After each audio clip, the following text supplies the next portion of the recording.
Welcome to this new HEFLO training module.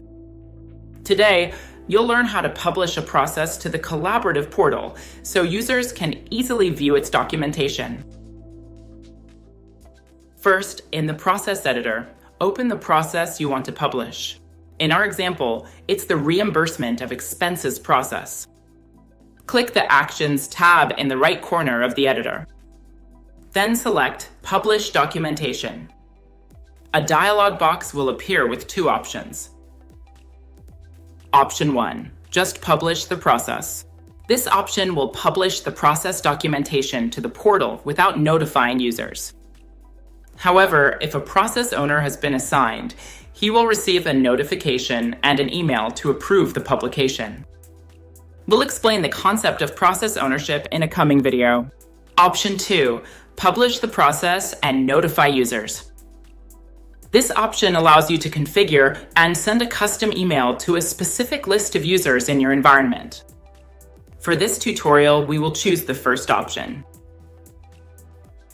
Once the documentation is published, a confirmation message will appear in the editor.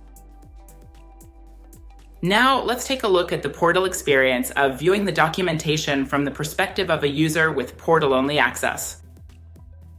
To do this, go to the portal by clicking this icon in the left side menu.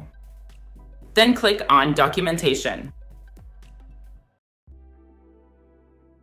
The user can search for the process by its name or using keywords found in its documentation. They will access a read-only version of the process, including the key information, the diagram, the textual documentation, and any attached files. They can also download the documentation as a PDF or as a diagram image. In a future video, we'll show how to limit access to certain processes and define which actions users are allowed to perform.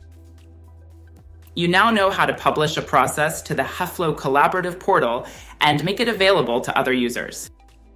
See you soon in the next lesson of our HEFLO onboarding series.